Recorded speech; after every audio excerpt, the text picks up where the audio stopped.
Il finit par sortir avec toutes les foules de l'école. Je suis Ragnar animé, et c'est parti. S'ensuit la vie de notre protagoniste appelé Thor, qui dans ce cas est un garçon sur les pistes pour conquérir le cœur de toutes les filles. Au début de l'anime, nous découvrons qu'il a un passé sombre, où il a perdu un être cher et maintenant il est dans son voyage pour se renforcer et chercher vengeance. Et il n'y a pas de meilleure façon de le faire que d'entrer dans l'académie de combat la plus prestigieuse, pleine de jolies filles. De plus, cette institution en internat est entièrement gratuite. Tout le monde reçoit 3 repas par jour. Il n'y a pas de frais d'inscription et toutes les dépenses sont couvertes. Le meilleur de tout, il n'y a pas de limite au nombre de filles qui peuvent être à tes côtés en t'appelant mon beau. Cette académie est un véritable paradis. Le premier jour, Thor passe quelques minutes à admirer une jeune fille aux cheveux argentés sous les fleurs de cerisier. Mais son imagination malicieuse est rapidement interrompue par une camarade nouvellement arrivée qui l'appelle et lui demande de marcher à ses côtés. Et je me demande, quel genre de charme notre protagoniste a-t-il? C'est un gars ordinaire, pas beau, juste normal. Quoi qu'il en soit, la fille se présente comme Imari et les deux deviennent amis. Ils discutent de l'académie en marchant vers l'auditorium pour assister à la cérémonie d'entrée. Dans l'auditorium, tout le monde est accueilli par les directeurs de l'école. Juste après les salutations, la première chose qu'ils font est de gâcher l'humeur des futurs élèves avec un test surprise, rendant l'atmosphère tendue. Étant une académie de combat, cette cérémonie de qualification sert d'examen d'admission. Tous sont obligés de se battre avec la personne à côté jusqu'à ce que l'un soit vaincu. Si le combat dure plus de 10 minutes, les deux seront recalés. La pénalité pour échec, vous serez expulsé et recevrez un billet de première classe pour rentrer chez vous. C'est l'académie qui a expulsé le plus d'étudiants dans l'histoire. Quant à notre protagoniste et son ami Imari, le fait d'être l'un à côté de l'autre les a transformés en ennemis. En réponse, Thor essaie de changer de partenaire, mais la présidente l'en empêche, disant que ce serait un manque de respect envers la personne contre qui il doit se battre. Et s'il abandonnait face à son adversaire, il serait considéré comme machiste. Après cela, le début de la cérémonie est annoncé et tout le monde commence à se battre avec 10 minutes pour éliminer les adversaires. La première a dégainé son arme, le BL, comme on l'appelle dans l'anime, et la petite aux cheveux argentés. Après avoir révélé ses épées, elle avance contre le garçon à côté d'elle, qui la confronte avec sa hache. Bientôt, tous révèlent leurs armes, qui incluent des chaînes, des lances, des fouets et d'autres choses étranges. Imari sort son épée et la pointe vers Thor, disant qu'il doit libérer son arme. Thor reste silencieux, apparemment triste de devoir se battre contre l'ami qu'il vient de se faire. Imari, sans attendre, avance. Thor esquive les coups jusqu'à ce qu'elle le presse davantage. Il attrape alors son poignet et interrompt l'attaque. Il lui demande d'admettre la défaite, mais Imari refuse, disant avoir des raisons de continuer à se battre. À ce moment-là, la hache de la bataille à côté vole dans leur direction.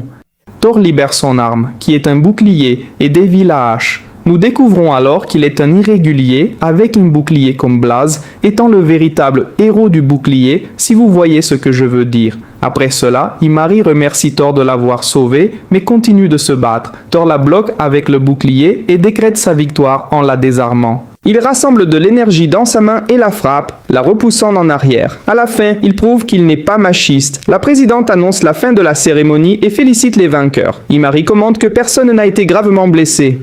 Thor explique que les armes sont faites des âmes de chacun, causant des dommages uniquement spirituels, pas physiques. Il mentionne cependant que sa dernière attaque était physique. Imari dit qu'il doit se renforcer et tous deux se disent au revoir. Plus tard, Thor rencontre un ami d'enfance et tous deux discutent du secret des armes d'âme. Il explique que les étudiants ont reçu des médicaments qui leur permettent de manifester des armes à partir de leurs âmes. En entrant dans la salle de classe, la fille aux cheveux argentés entre et attire l'attention de tous. À la surprise générale, elle s'assoit à côté de Thor, mais rejette ses tentatives de conversation. À ce moment-là, une fille entre par la fenêtre en portant un costume de domestique avec des oreilles de lapin. Elle se présente comme la professeure, mais contrairement à ce qui était attendu, personne ne tombe amoureux d'elle. Au lieu de cela, tout le monde la regarde étrangement. Elle demande si tout le monde est enchanté par sa beauté, et ensuite, elle demande à tout le monde de se présenter.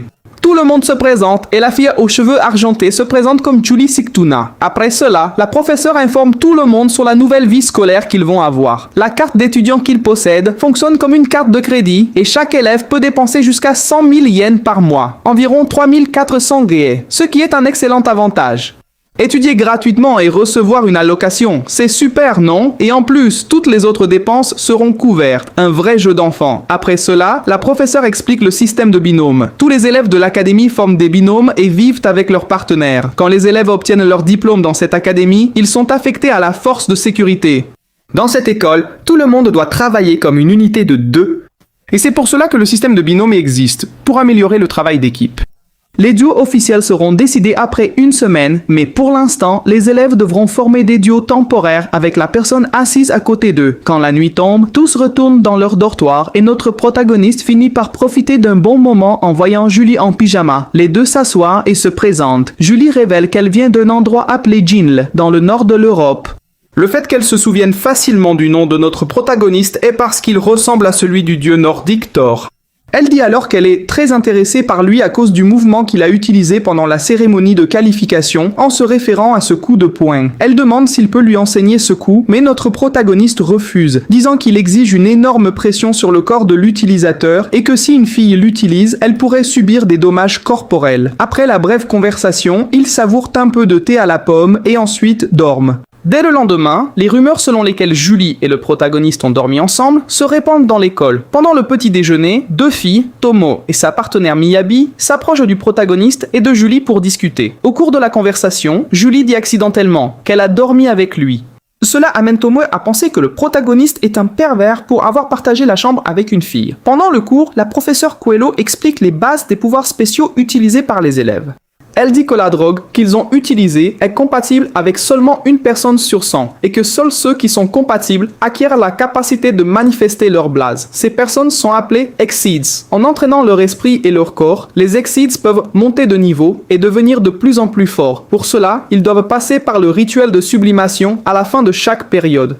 Cependant, si l'esprit et le corps ne sont pas forts, la personne ne montera pas de niveau. Selon les règles de l'académie, les élèves doivent monter de niveau au moins une fois par an, sinon ils seront expulsés. Après le cours, tout le monde va à l'entraînement de combat au gymnase.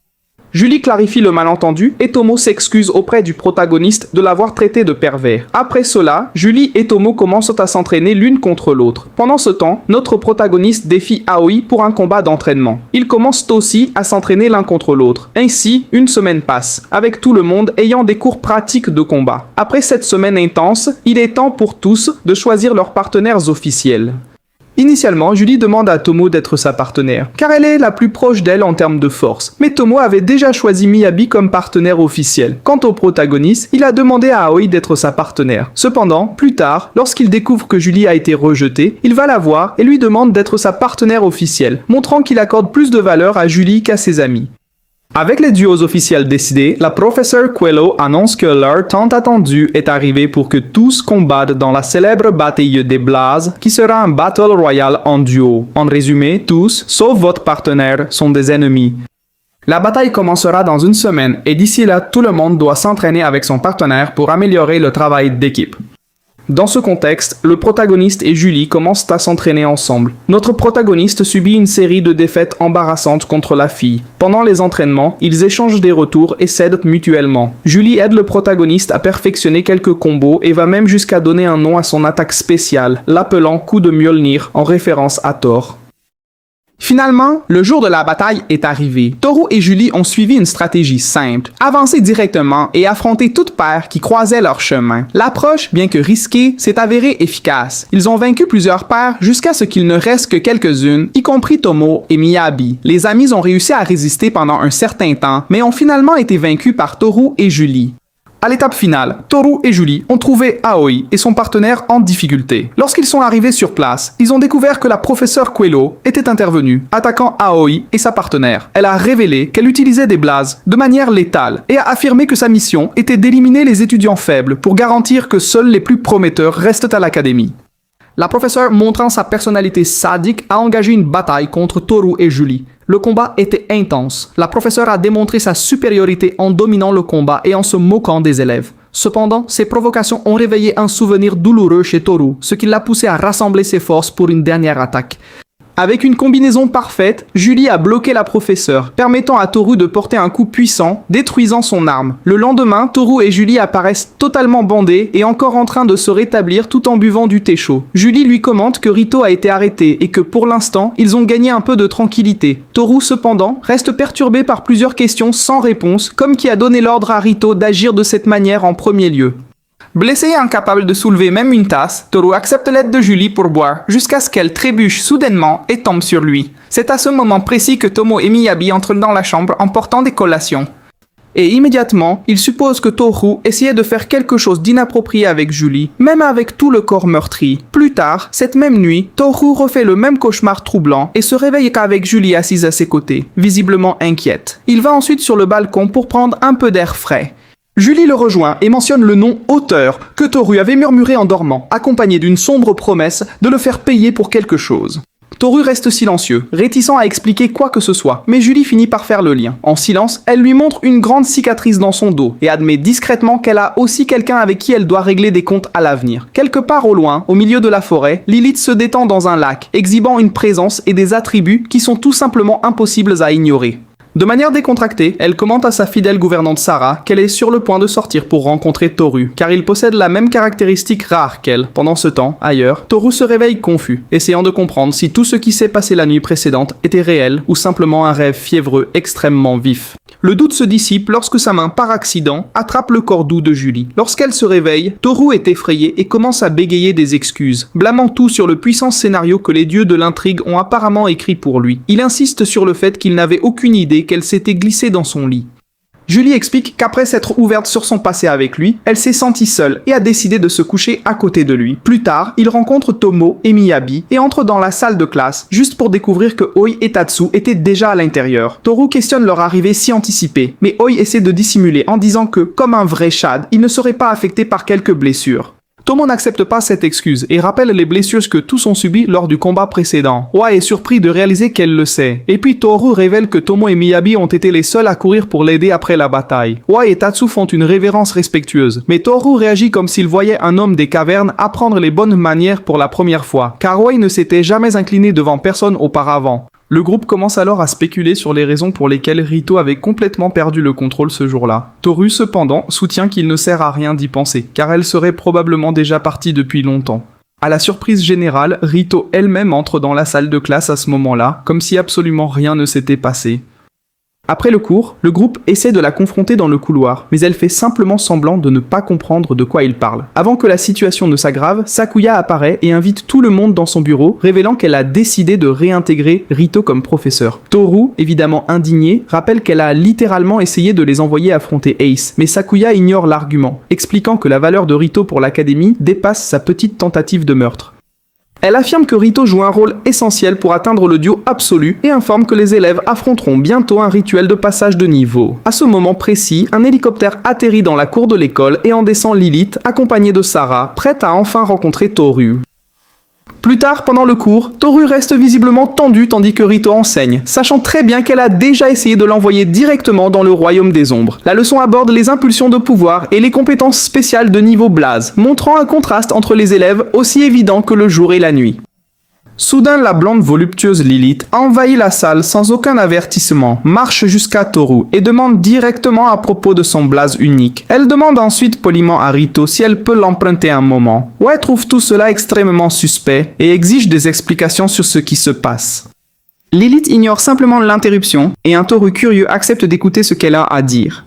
De retour dans la luxueuse maison de Lilith, Sarah sert des collations et du thé. Lilith ne perd pas de temps et demande directement à Toru de devenir son duo immédiatement. Toru rappelle qu'il est déjà en binôme avec Julie, mais Lilith écarte ce détail avec arrogance, se vantant qu'elle serait une bien meilleure partenaire. Elle explique qu'elle a découvert ses compétences alors qu'elle était encore en Angleterre et qu'elle a fait beaucoup d'efforts pour se transférer juste pour pouvoir se joindre à lui.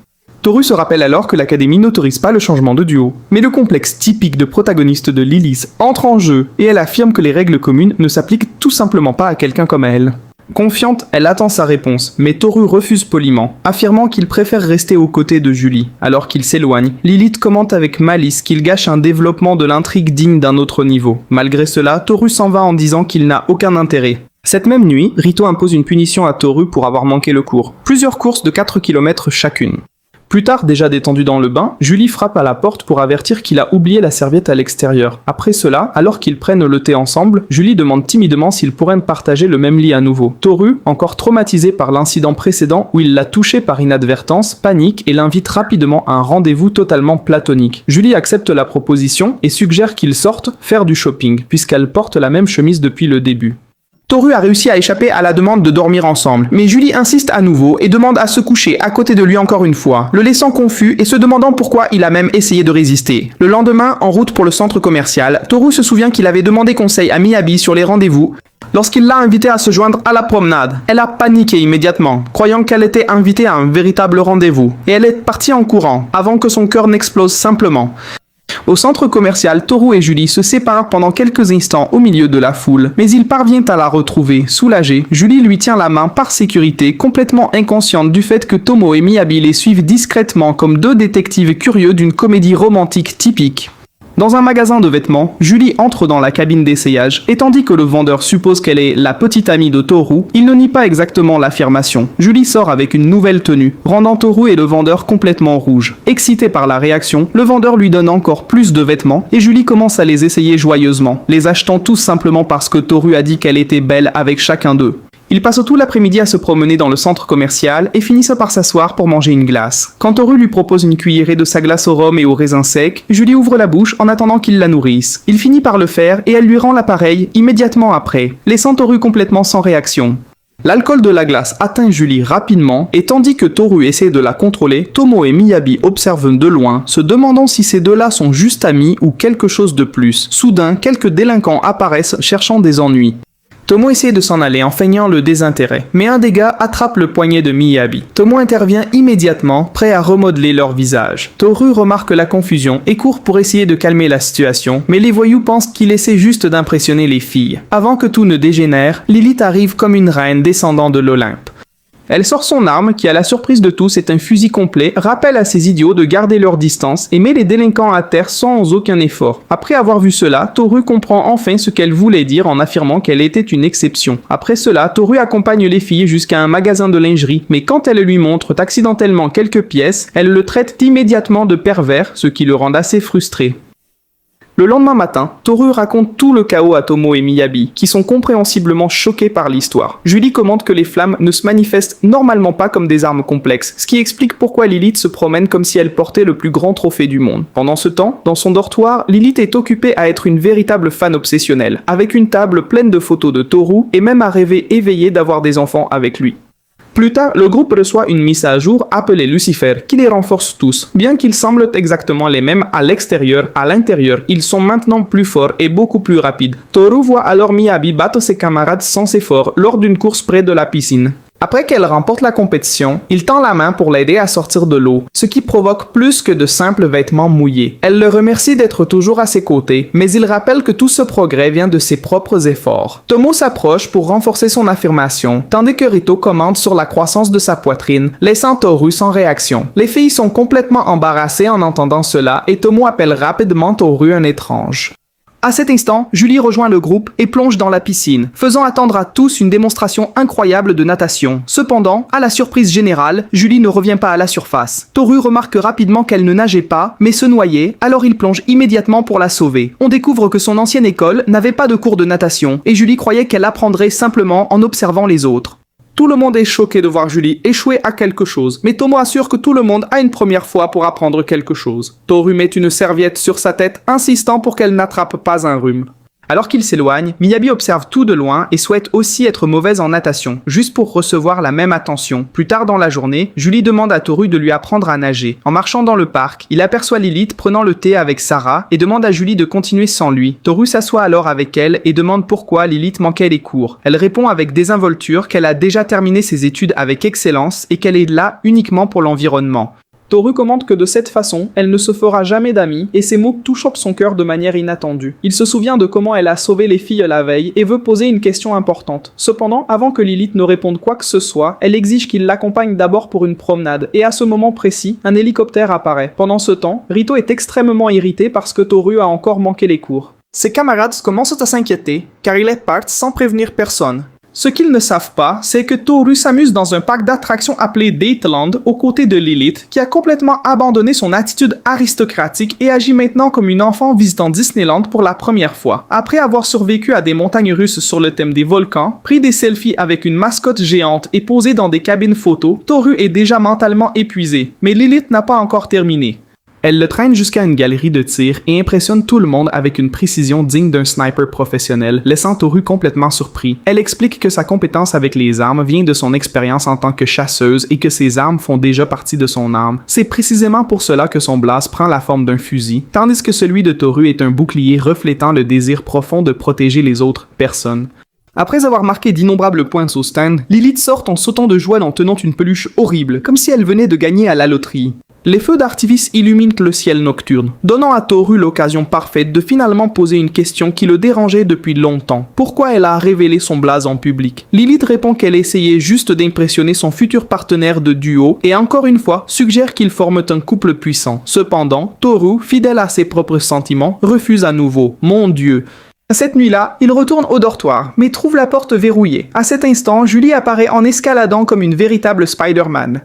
En réalisant que quelqu'un était à proximité, Toru l'attire doucement contre le mur pour éviter d'être vu. Il s'excuse d'être rentré si tard, mais Julie répond qu'elle est heureuse simplement de savoir qu'il est rentré en sécurité.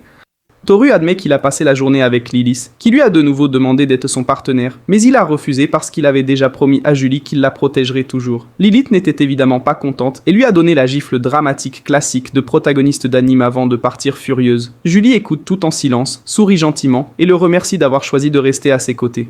Elle touche délicatement son visage, et juste au moment où l'ambiance devient romantique, elle commence à éternuer. Toru essaie d'entrer, mais Julie le serre chaleureusement dans ses bras, et dit qu'ils seront plus au chaud s'ils restent ensemble, et il finit par être d'accord. Ailleurs, Miyabi se demande si Toru est déjà revenu, et commence à se déshabiller distraitement pour prendre un bain, tandis que son esprit reste complètement occupé à penser à lui. Le lendemain, Rito établit de nouvelles règles. Toru est puni une fois de plus pour avoir manqué les cours, et elle annonce qu'il y aura une bataille entre les classes contre des étudiants de deuxième année. Cependant, cette fois, il n'y aura pas de duo. Tous les combats seront individuels, et les élèves de première année affronteront des vétérans choisis spécialement pour le combat. Elle conduit tout le monde jusqu'à l'arène, où les élèves de deuxième année s'entraînent de manière décontractée. Rito commente que certains d'entre eux ont des compétences comparables aux siennes, faisant réaliser immédiatement à toute la classe qu'ils sont complètement perdus sans un plan solide, tandis que les étudiants tentent désespérément de trouver un moyen de ne pas être écrasés comme des crêpes. Lilith envahit l'arène comme une véritable armée à elle seule et défie tous les élèves de deuxième année en même temps. Les vétérans deviennent confiants jusqu'à ce qu'elle sorte son fusil Blast et en abatte un instantanément, plongeant toute l'arène dans le chaos. L'endroit se transforme pratiquement en une partie de Fortnite, tandis que Lilith les bat tous comme si elle essayait de débloquer une fin secrète du jeu. Sakuya observe tout cela, se sentant à la fois impressionné et irrité, puis décide de sauver l'événement en proposant une nouvelle idée.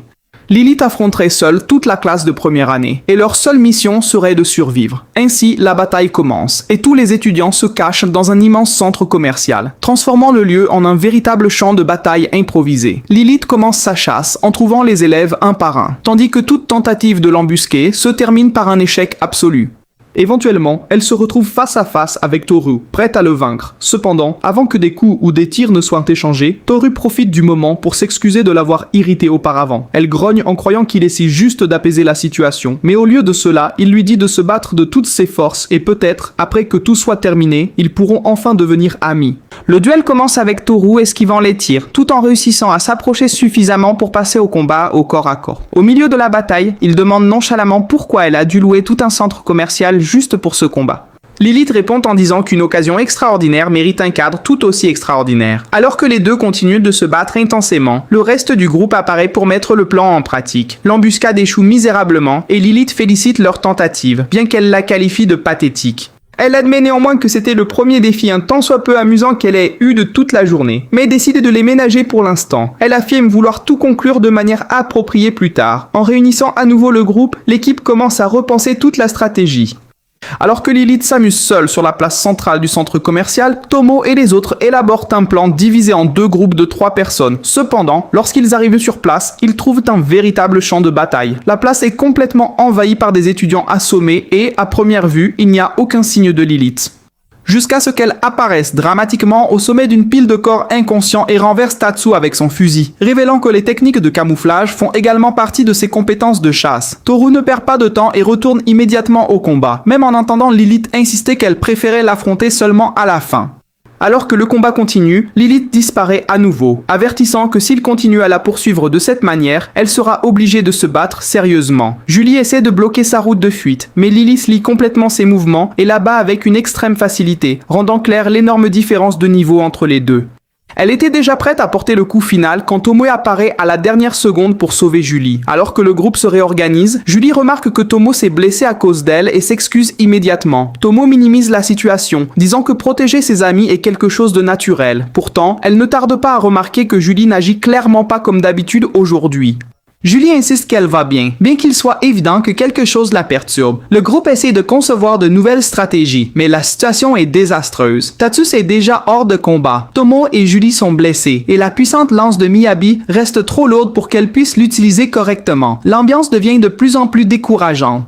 Aoi se plaint de la frustration de combattre Lilith, car elle semble rester calme en toute situation. Et c'est précisément à ce moment-là que Toru a enfin une idée. Plus tard, alors qu'il montait la garde seul, Toru est abordé par Julie, qui admet finalement être émotionnellement plus ébranlée qu'elle ne le voudrait.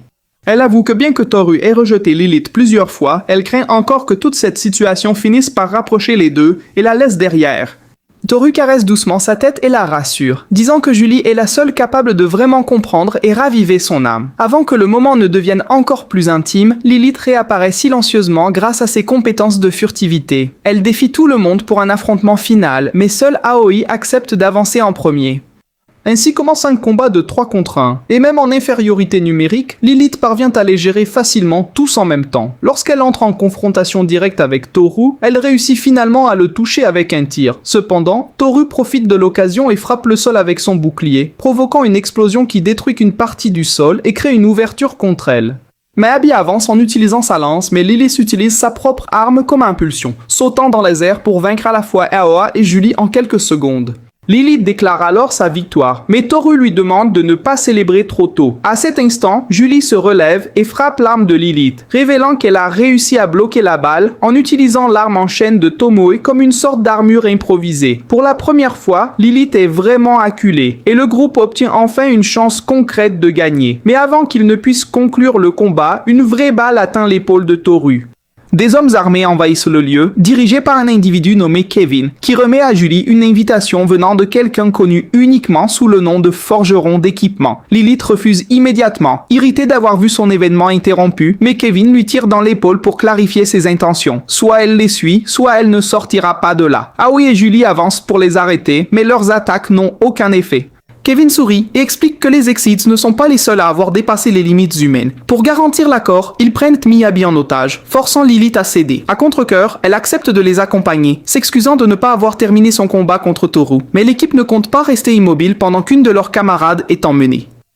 Mia s'effondre, se blâmant pour son impuissance, mais Toru la réconforte en promettant qu'ils ramèneront Lilith et qu'elle pourra peut-être les récompenser avec quelque chose de spécial quand ils réussiront. Quelques instants plus tard, Toru intercepte le groupe sur l'escalator.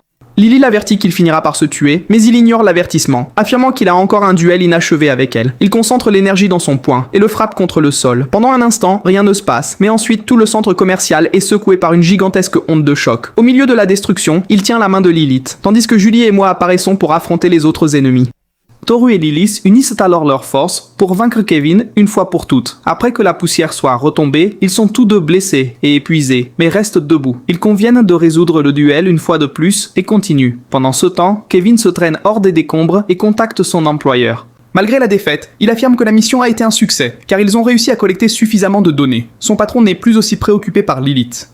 Son véritable intérêt réside dans une figure mystérieuse connue sous le nom de Sorcière des Flammes. Le lendemain, Toru est à l'hôpital, bandé et entouré par son équipe. Lilith apparaît avec une blessure similaire et se souvient de sa promesse que, s'il survivait, ils pourraient devenir amis. C'est pourquoi elle est là en tant qu'amie pour le remercier de l'avoir sauvé.